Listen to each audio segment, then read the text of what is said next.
बिस्मिल्लाहिर्रहमानिर्रहीम। इस्लाम and history channel के देखने सुनने वालों को अस्सलाम वालेकुम। आज की वीडियो कब्र के बारे में है कि कब्र में जब कोई मुर्दा दफन किया जाता है तो कब्र आदमियों से क्या कहती है।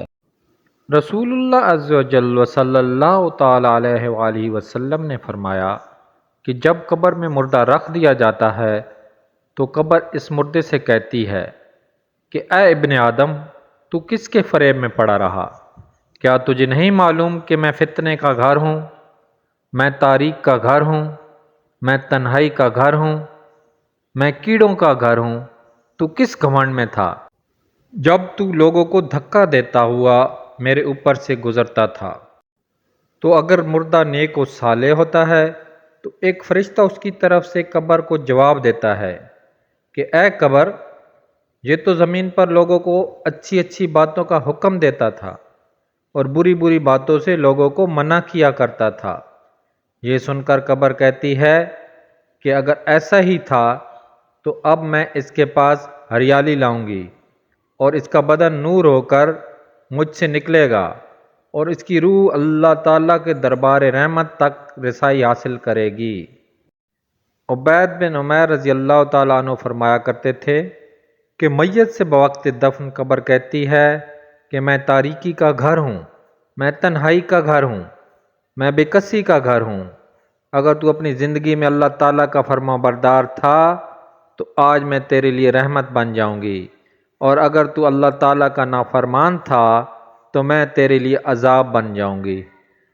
मैं वो जगह हूँ कि खुदा अज़्ज़ व जल के फरमाबरदार बंदे मुझ में दाखिल होने के बाद मसरूर होकर निकलते हैं और खुदा अज़्ज़ व जल के नाफरमान बंदे मुझ में दाखिल होकर रंजीदा और नमज़दा होकर निकलते हैं।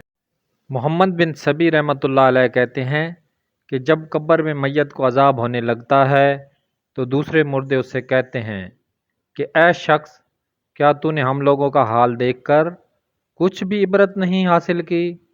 हमारे तो अमाल ख़त्म हो चुके थे, लेकिन तू ज़िंदा था और तुझको काफ़ी मोहलत मिली, लेकिन तूने अपने अमाल की कुछ भी इस्लाह नहीं की।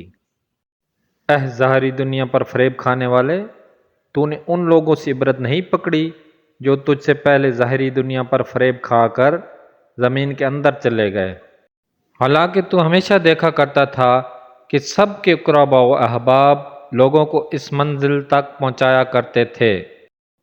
हज़रत काब रहमतुल्लाह अलैह का बयान है कि मुर्दा जब कब्र में वहशतों का मंजर देखता है तो बहुत घबराता है।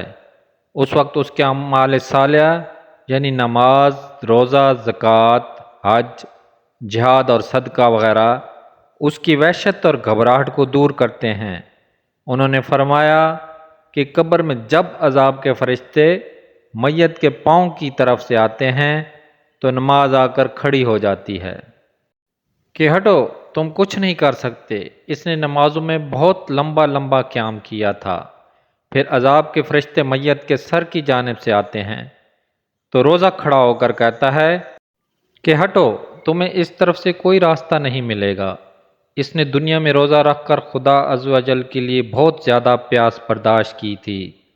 फिर अजाब के फरिश्ते मैयत के दाएं बाएं से आना चाहते हैं तो हज और जिहाद रास्ता रोक लेते हैं कि इसने खुदा अज़्ज़ व जल के लिए अपने बदन को बड़ी थक्कन में डाला था। फिर अजाब के फरिश्ते मैयत के दोनों हाथों की तरफ से आने लगते हैं तो सदका रोक लेता है कि इसने हाथों से सदका दिया था। फिर अजाब के फरिश्ते चले जाते हैं और रहमत के फरिश्ते आ जाते हैं और उसकी कब्र जहाँ तक उसकी नज़र जाती है चौड़ी कर दी जाती है और उसकी कब्र में एक कंदील जला दी जाती है जिससे क़यामत तक कब्र में रोशनी रहेगी।